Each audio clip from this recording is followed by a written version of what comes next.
Welcome back guys. तो आज हम बात करने वाले हैं इंटेल कोर i5-1240P जो कि अभी बिल्कुल न्यू आया है इंटेल की तरफ से प्रोसेसर, तथा हमारे 1 साल पुराने प्रोसेसर AMD Ryzen 5 4600H के बारे में। अगर गेमिंग परफॉर्मेंस के लिए या फिर ऑफिस वर्क के लिए या फिर आप एक मल्टीटास्क करें तो आपके लिए कौन सा प्रोसेसर बेस्ट होने वाला है अभी भी, क्योंकि लोगों को कन्फ्यूजन है कि हमें Ryzen 5 के साथ जाना चाहिए या फिर अभी अभी लॉन्च हुए इंटेल कोर i5 1240P के साथ हमें जाना चाहिए। तो दोनों में बेटर कौन है, तो इनकी कुछ परफॉर्मेंस को हम अभी नापने तोलने वाले हैं और देखने वाले हैं आखिर बेस्ट परफॉर्मेंस किसकी है, बेंचमार्क किसके आप चाह रहे हैं, गेम्स खेलने के लिए कौन अच्छा है, कौन उपयोगी है।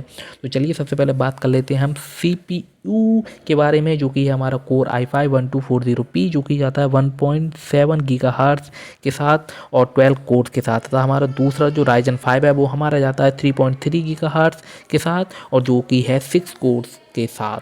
तो अब बात कर लेते हैं, इन दोनों में आप डिफरेंस देख चुके होंगे, लेकिन अभी आपको जो मेन डिफरेंस है वो आगे चलकर वीडियो में पता लगने वाला है। तो बने रहिए वीडियो में, हम इनका रिव्यू करने वाले हैं इनके स्कोर्स को लेकर, आखिर इनके स्कोर्स कहाँ कहाँ तक जाते हैं। तो सिंगल कोर परफॉर्मेंस की बात कर लेते हैं। तो सिंगल कोर परफॉर्मेंस में जो हमारा विनर है वो हमारा कोर i5 हो जाता है 1240P जो कि 78 स्कोर करता है, तथा Ryzen 5 का स्कोर वहाँ पर है 72। तो इस परफॉर्मेंस से आप लगा सकते हैं सिंगल कोर परफॉर्मेंस में जो हमारा i5 विनर है, क्योंकि वो अभी एक लेटेस्ट प्रोसेसर है, तो आप समझ सकते हैं कि उसका विनर होना कोई नई बात नहीं है। लेकिन अब आप सोचेंगे कि जो पुराना वाला है वो हर जगह ही फेल होगा, लेकिन ऐसा नहीं है। परफॉर्मेंस की बात करें तो परफॉर्मेंस में जो स्कोर हाई जाता है वो Ryzen 5 का जाता है जो कि है 44। परफॉर्मेंस के मामले में हमारा अभी आया हुआ कोर i5-1240P रह जाता है थोड़ा पीछे, जिसका स्कोर जाता है 43, आप स्क्रीन पर देख पाएंगे। पावर एफिशिएंसी की बात कर लेते हैं। तो पावर एफिशिएंसी में हमारा कोर i5 विनर हो जाता है जो कि जाता है 80 स्कोर करके, और Ryzen 5 का स्कोर वहाँ रह जाता है 70 पर। तो 10 पॉइंट्स पीछे है हमारा Ryzen 5 यहाँ पर। नैनो रिव्यू की बात कर लेते हैं। तो नैनो रिव्यू का फाइनल स्कोर जो है वो हमारा कोर i5 का हो जाता है 64, जो अभी आप स्क्रीन पर देख पाएंगे। लेकिन परफॉर्मेंस के मामले में आप साफ साफ देख पाएंगे यहाँ पर हमारा Ryzen 5 विनर हो रहा है। तो अगर आप परफॉर्मेंस के चक्कर में हैं तो आपको Ryzen 5 के साथ जाना चाहिए। पावर एफिशिएंसी में हम देख ही चुके हैं, नैनो रिव्यू में भी हमारा कोर i5 विनर है, क्योंकि एक लेटेस्ट सॉफ्टवेयर का इन मामलों में विनर होना बनता है। अब इनका जो के डिफरेंस है उसके बारे में बात कर लेते हैं। तो देखिए सबसे पहले एडवांटेज की बात कर लेते हैं। अगर आप कोर i5 के साथ जाने का सोच रहे हैं तो उसकी एडवांटेज आपको क्या क्या मिलने वाली है। देखिए ये एक तो बिल्कुल न्यू रिलीज हुआ एक प्रोसेसर है, तो न्यू के साथ जाओगे, 12th जनरेशन है, तो आपको आगे आने वाले समय में भी काफ़ी इसके फ़ायदे मिलने ही वाले हैं। एक न्यू जनरेशन के साथ जाने का सबसे बड़ा फ़ायदा इसमें 6 कोर फिजिकल कोर जो है एक्स्ट्रा मिलती है हमें। कोर i5 के साथ जाने पर ये सपोर्ट करता है 64 GB DDR5 4800 रैम को, तो ये भी एक हमारा फ़ायदा मिल जाता है। ये कंज्यूम करता है 48% लेस एनर्जी Ryzen 5 के मुकाबले, तो ये भी एक इसका फ़ायदा हो जाता है। न्यूयर PCI एक्सप्रेस वर्जन है इसमें 4.0, ये भी इसका फ़ायदा है। 13% faster in single core Geekbench test में ये 30% फास्टर है हमारा कोर i5, ये भी इसका एक एडवांटेज है। बाकी आपको ये एडवांटेज स्क्रीन पर दिख रही होंगी, आप इन्हें पढ़कर भी देख सकते हैं कि क्या क्या एडवांटेज आपको कोर i5 के साथ जाने में मिल रही हैं। तो अब बात कर लेते हैं एडवांटेज ऑफ AMD Ryzen 5 के बारे में। तो ये इसमें भी आपको 2 एडवांटेज तो मिल ही रही हैं। यहाँ पर मोर मॉडर्न मैन्युफैक्चरिंग प्रोसेस है इसका, 7 वर्सेस 10 नैनोमीटर्स पर वेस्ट है जो कि हमारा, और F4MB larger L3 catch size है इसका। तो ये 2 एडवांटेज आपको मिल जाती हैं Ryzen 5 के साथ जाने में, और जो कुछ एडवांटेज आपको मिल जाती हैं कोर i5 के साथ जाने में। यहाँ पर 5% हाइयर टर्बो बूस्ट फ्रिक्वेंसी मिलती है आपको कोर i5 के साथ जाने में, जिस मामले में हमारा Ryzen 5 5% थोड़ा पीछे रह जाता है। अब चलिए इनकी और बात कर लेते हैं, इनके बेंचमार्क्स को मिलाकर देख लेते हैं। तो सिनीबेंच R23 सिंगल कोर में जो स्कोर है कोर i5 का वो 1372 है, और आप नीचे देख पाएंगे Ryzen का स्कोर जो है 1375 है। तो कोई बड़ा डिफरेंस नहीं है इनके सिनीबेंच R23 स्कोर में। तो सिनीबेंच R23 स्कोर में यहाँ पर कोई बड़ा डिफरेंस नहीं है सिंगल कोर में। अब सिनीबेंच R23 मल्टी कोर में इनका जो स्कोर है उसमें बहुत बड़ा डिफरेंस भी है, और बहुत ही ज़्यादा आपको आश्चर्य होगा जानकर कि इसमें हमारा Ryzen 5 जीत जाता है, वो तो 48% से मल्टी कोर में।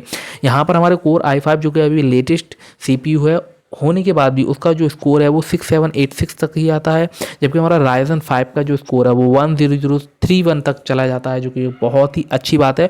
48% आप एक्स्ट्रा मिल रहा है आपको मल्टी कोर में इसका स्कोर। पास मार्क CPU मल्टी कोर में हम इसका स्कोर देखें तो यहाँ पर कोर i5-1240P बिन हो जाता है, जिसका स्कोर 18325 पर तक जाता है, तथा राइजन 5 का जो स्कोर है वहाँ पर 17317 तक जाता है। तो मतलब यहाँ पर जो 6% अप जा रहा है कोर i5 का, कोई बड़ा डिफरेंस नहीं है, केवल 6% अप है। लेकिन यहाँ आप जो मल्टी कोर का स्कोर देख पाएंगे राइजन 5 का, वो बहुत ज़्यादा अप है, जो कि 48% तक अप में जाता है। अब बात कर लेते हैं Geekbench के सिंगल कोर के बारे में। तो कोर i5-1240P का जो स्कोर है वो 1556 तक जाता है, जो आप अभी स्क्रीन पर देख पाएंगे। तो राइजन 5 का जो स्कोर है वो 1372 पर जाता है, जो कि एक बहुत अच्छी बात है। मतलब ज़्यादा अंतर नहीं है, केवल 13% का डिफरेंस है दोनों के बीच में। अब चलिए इन दोनों की कुछ स्पेसिफिकेशन के बारे में जान लेते हैं, आखिर कब कौन आया है। तो हमारी जो रिलीज़ डेट है वो हमारी कोर i5 की जो रिलीज डेट है वो फरवरी 23, 2022 है, जबकि हमारी AMD की जो रिलीजिंग डेट है वो जनवरी 12, 2021 है। तो मतलब एक साल का डिफरेंस दोनों में अच्छा खासा मिल जाता है देखने को। अब इनकी जो बात है वो इंटीग्रेटेड GPU, इसमें आइरिस Xe ग्राफिक्स लगे हुए हैं जो कि 80 EU वाले हैं, और तथा हमारे राइजन 5 में जो हैं वो Radeon RX Vega 7 है। तो ये आप देख सकते हैं। अब इनकी कोर्स परफॉर्मेंस की बात कर लेते हैं। कोर्स 12 मिलती हैं हमें कोर i5 के साथ, थ्रेड्स मिलती हैं 16 उसमें, और जबकि हमें राइजन में मिलती हैं 6 कोर 12 थ्रेड्स। तो यहाँ पर डिफरेंस है, यहाँ पर हमें 6 कोर्स एक्स्ट्रा मिल रही हैं और 4 थ्रेड्स जो है एक्स्ट्रा मिल रही हैं कोर i5 के साथ जाने पर। लेकिन ये भी है कि लेटेस्ट में आया हुआ जो प्रोसेसर है उसमें इतना तो बनता है कि उसमें आपको 6 कोर एक्स्ट्रा मिले और 4 थ्रेड एक्स्ट्रा मिले। लेकिन इसका मतलब ये नहीं है कि राइजन जो है वो पीछे हो जाता है। उसकी परफॉर्मेंस आप देख चुके हैं, कई जगहों पर बिल्कुल टक्कर है, थोड़ा सा डिफरेंस देखने को मिलता है, और कई जगहों पर हमारा राइजन 5 जीत भी जाता है। अब वेव फ्रिक्वेंसी की बात कर लेते हैं। यहाँ पर हमारा आप देख पा रहे होंगे राइजन 5 साफ साफ जीता हुआ दिख जाता है। वेव फ्रिक्वेंसी हमारी यहाँ स्टार्ट होती है 3.3 गीगाहर्ट्ज़ से, और जबकि हमारी i5 की जो वेव फ्रिक्वेंसी स्टार्ट होती है वो 1.7 गीगाहर्ट्ज़ से स्टार्ट होती है। तो यहाँ एक बड़ा डिफरेंट, और यहाँ पर हमारा जीत जाता है राइजन 5। टर्बो बूस्ट फ्रिक्वेंसी जो है वो हमारी i5 की जाती है 4.4 गीगाहर्ट्ज़ तक, जो आप अभी देख पाएंगे, और तथा हमारी राइजन की जाती है 4.2 गीगाहर्ट्ज़ तक। तो यहाँ पर 0.2 का डिफरेंस है दोनों में, कोई ज़्यादा बड़ा मेजर डिफरेंस नहीं है। लेकिन जो फर्स्ट वाला पॉइंट है उसमें आपको मेजर डिफरेंस देखने को मिल जाएगा, जहां 1.7 और 3.3 बिल्कुल हाफ डिफरेंस हमें देखने को मिलता है, और यहाँ पर हमारा जीत जाता है कोर i5। अब इनकी जो बस फ्रिक्वेंसी है उसमें दोनों ही 100 मेगाहर्ट्ज़ तक जाते हैं, दोनों ही 100 मेगाहर्ट्ज़ तक जाते हैं, तो इनमें कोई बड़ा डिफरेंस नहीं है। मल्टीप्लेयर यहाँ पर हमारा 17x मिलता है हमें कोर i5 के साथ जाने में, और तो राइजन के साथ हमें मिलता है 33x, जो कि एक बहुत बड़ा डिफरेंस है गाइस। आप देख पाएंगे 17x और 33x में काफ़ी बड़ा डिफरेंस हमें यहाँ देखने को मिल जाता है। 16 MB शेयर करता है राइजन 5, जो कि यहाँ बिनर हो जाता है। अब चलिए इतनी सी हमारी उसमें हम देखते हैं कौन किस नंबर पर रहा। परफॉर्मेंस में हम देखते हैं 1 2 3 4 5 6 टाइम हमारा विनर रहा है कोर i5, तथा हमारा जो राइजन है वो कितनी बार रहा है 1 2 3 4 5। तो 5 टाइम विनर रहा है हमारा राइजन 5। तो कल टाइम लॉस किया है हमारे राइजन 5 ने, और 1 टाइम विन किया है हमारे कोर i5 में। तो कोई ज़्यादा बड़ा इनमें डिफरेंस नहीं है गाइस। अब चलिए इनके iGPU फ्लॉप्स के बारे में बात कर लेते हैं। तो हमारा कोर i5 1.41 T फ्लॉप्स तक जाता है, तथा राइजन 5 हमारा 1.108 T फ्लॉप पर जाता है। मेमोरी की बात कर लेते हैं। तो मेमोरी के मामले में हमारा यहाँ पर कोर i5 जीतता हुआ साफ साफ नज़र आ जाता है, ये आप देख पाएंगे 64, और ये हमारा सपोर्ट करता है 32। तो ये दोनों प्लस पॉइंट हमें मिलते हैं कोर i5 के साथ जाने पर। मैक्स मेमोरी चैनल दोनों में 2 हैं। ECC सपोर्ट नो इसमें कोर i5 में नहीं है, जबकि ये सपोर्ट करता है हमारा राइजन। तो अब इनका आप जो अंतर है वो देख चुके होंगे। यहाँ पर कुछ जगहों पर हमारा जो जीतता है वो कोर i5 जीतता है, लेकिन कुछ ज़रूरत से ज़्यादा जगह ऐसी भी हैं जहाँ पर हमारा राइजन 5 बाजी मार जाता है। तो 1 साल पुराना होने के बाद भी CPU में अभी भी बहुत दम है। यहाँ आप उसकी बेस फ्रिक्वेंसी भी देख सकते हैं, टर्बो बूस्ट फ्रिक्वेंसी भी देख सकते हैं, कोई मेजर डिफरेंस नहीं है इन दोनों के बीच में। और ऊपर आने पर हमें मिलता है इनमें 1 साल का अंतर आपको साफ साफ मिल जाता है दोनों के अंदर, कि दोनों कितने पुराने हैं। Geekbench स्कोर्स में यहाँ पर हमारा i5 जीता है। पास मार्क स्कोर में यहाँ पर हमारा 1 टाइम यहाँ पर i5 जीता है। Cinebench स्कोर में यहाँ पर हमारा मल्टी कोर में जो जीता है वो है हमारा राइजन 5। आप यहाँ पर अंतर साफ साफ देख पाएंगे। तो इनका Cinebench स्कोर आपको यहाँ नीचे मिल चुका है, और इनके जो कुछ डिफरेंस है दोनों के वो आप यहाँ पर देख पाएंगे। मेजर डिफरेंस नहीं है कुछ भी इनमें। हमारा जो पावर एफिशिएंसी है उसमें भी हमारा कोर i5 जीतता है। नैनो रिव्यू फाइनल स्कोर में भी हमारा नैनो कोर i5 जीतता है। और यहाँ पर परफॉर्मेंस के मामले में जो राइजन 5 जीतता है। तो अगर आप एक गेमर हैं और आप परफॉर्मेंस को ज़्यादा वैल्यू देते हैं तो आप राइजन 5 के साथ जा सकते हैं, जो कि एक बहुत ही अच्छा प्रोसेसर है जिसमें आपको अच्छी खासी गेमिंग का एक्सपीरियंस मिल जाएगा। लेकिन अगर आप कैजुअल गेमर हैं, कभी कभार ही गेमिंग वगैरह करते हैं, तो आप इंटेल कोर i5 1240p के साथ जा सकते हैं, जो कि आपके लिए एक बहुत ही बेटर चॉइस होगी। तो अगर आप कोर i5 12th जनरेशन के साथ जाना चाह रहे हैं तो आपको ये एसर SY7 कोर में मिल जाता है, जिसके अभी प्राइस चल रहे हैं 58,990 फ्लिपकार्ट पर। लेकिन अगर आप 8 GB रैम के साथ जाना चाहते हैं तो आपको 54,990 में ये मिल जाता है। नीचे इसके रिव्यूज़ मिल जाते हैं, जहां हमें परफॉर्मेंस में 4.4 की रेटिंग मिलती है, बैटरी में 3.6 की रेटिंग मिलती है, डिज़ाइन में 4.2 की रेटिंग मिलती है, तो डिस्प्ले में 4.0 की रेटिंग मिलती है। तो यहाँ पर लोगों के कुछ कॉमेंट्स हैं वो भी आप देख सकते हैं। बहुत ही खुश लोग हैं, सबने ज़्यादातर 555 रेटिंग्स दी हैं इस लैपटॉप के लिए। तो अगर आप जाना चाहते हैं Intel core i5 12th generation के साथ तो आपको 54,000, और अगर आप 16 GB रैम के साथ जाना चाहते हैं तो आपको 58,000 रुपये खर्च करने पड़ेंगे। तो और अगर आप जाना चाहते हैं राइजन 5 के साथ 5600H, तो उसके लिए आपको अभी यहाँ पर देखते हैं वो हमें कौन से में मिल रहा है, कितने प्राइस हमें उसके लिए खर्च करने पड़ेंगे। तो यहाँ हम आ जाते हैं, आपको 59,000 रुपये खर्च करने पड़ेंगे HP pavilion Ryzen 5 hexa core AMD R5 5600H। यहाँ पर 8 GB 512 GB SSD के साथ मिलता है हमें 59,990। तो अगर आप 1 साल पुराने वाले प्रोसेसर के साथ जाना चाहते हो, आप हाई गेमिंग वगैरह करते हो, तो आपको HP पवेलियन के साथ जाना चाहिए, जहाँ आपको बिल्ड क्वालिटी बहुत स्ट्रॉन्ग मिलती है और HP का भरोसा मिलता है। आपको 59,000 रुपये खर्च करने होंगे। यहीं आप जाना चाहते हो i5 12th जनरेशन के साथ, तो वहाँ आपको 16 GB रैम के लिए 58,000 रुपये खर्च करने पड़ेंगे। 1,000 रुपये का दोनों में डिफरेंस है, यहाँ 59,990 और वहाँ 58,990। लेकिन वहाँ मिलती है आपको 16 GB रैम, यहाँ मिलती है आपको 8 GB रैम। ये थोड़ा अंतर आ जाता है। 44 हर्ट्ज का रिफ्रेशिंग रेट भी मिल जाता है। दोनों में जो ग्राफिक्स हैं वो GTX 1650 बिल्कुल सेम मिल जाते हैं, बस यहाँ पर प्राइस का थोड़ा सा डिफरेंस है और थोड़ा सा उसमें जो मेमोरी का वो डिफरेंस है। लेकिन यहाँ पर हम रेटिंग देखेंगे तो परफॉर्मेंस 4.5 है, यहाँ पर बैटरी में भी 3.5 हमें रेटिंग मिली हुई है।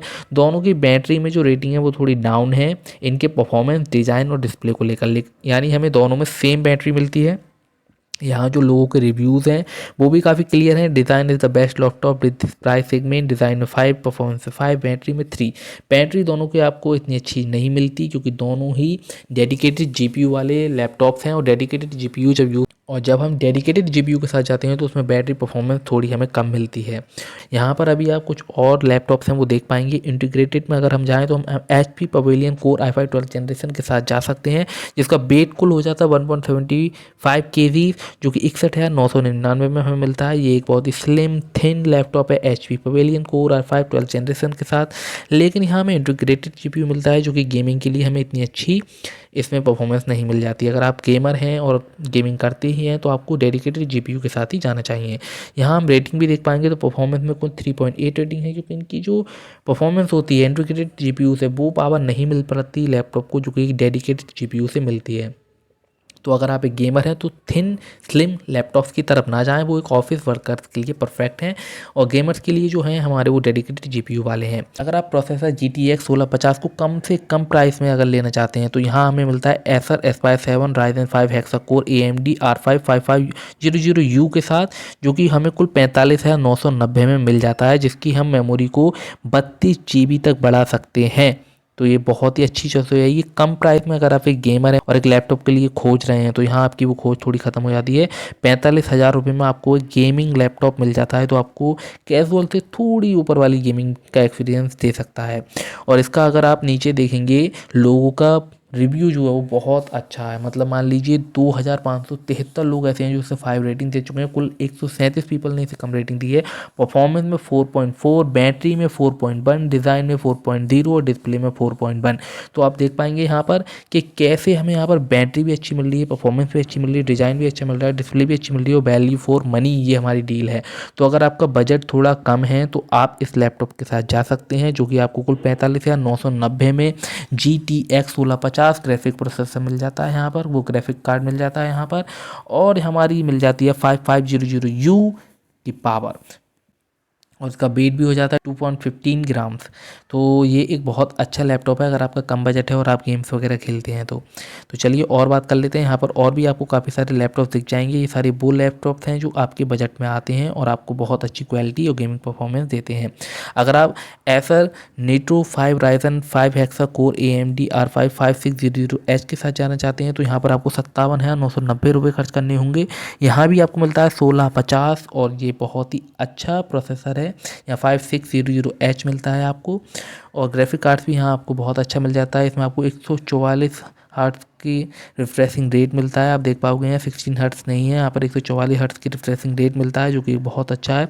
अच्छी खासी साउंड क्वालिटी मिल जाती है और आप यहाँ नीचे देख पाओगे इसकी रेटिंग भी, परफॉर्मेंस वगैरह सब काफ़ी हाई है। बैटरी में 3.8 है, जो आपके कुछ लैपटॉप्स हैं उसमें बैटरी को लेकर मतलब डेडिकेटेड GPU होता है तो हमारी बैटरी आखिर कम ही चलती है। इंटीग्रेटेड GPUs के साथ हमारे अच्छी खासी बैटरी लाइफ हमें देखने को मिल जाती है। तो अगर आप इस लैपटॉप के साथ जाने का सोच रहे हैं तो आपको बहुत ही अच्छा प्राइस में बहुत ही अच्छा एक गेमिंग लैपटॉप मिलने वाला है जिसमें आप कैजुअल से थोड़ी ऊपर लेवल की अच्छी खासी गेमिंग कर पाएंगे। Acer Nitro 5 Ryzen 5 hexa core AMD R5 5600H के साथ जाने पर आपको 1650 GTX का ग्राफिक कार्ड का सपोर्ट मिल जाता है जो कि आपकी गेमिंग परफॉर्मेंस को बहुत ज़्यादा हाई लेवल पर ले आने वाला है। अगर आप ऐसा टफ गेमिंग के साथ जाना चाहते हैं तो आपको 67,000 खर्च करने पड़ेंगे, बल्कि मैं तो कहूँगा 68,000 आपको खर्च करने पड़ेंगे। लेकिन यहाँ पर आपको मिलता है RTX 3050 ग्राफिक कार्ड जो कि बहुत पावर में हाई लेवल है। आपको इससे अच्छी खासी गेमिंग परफॉर्मेंस मिलने वाली है। ऐसे स्टफ गेमिंग A17 कुछ लैपटॉप्स हैं जो आपके बजट में आते हैं, हमने इनके बारे में बात की। आपको जो लैपटॉप पसंद आ रहा हो आप उसे बाय कर सकते हैं।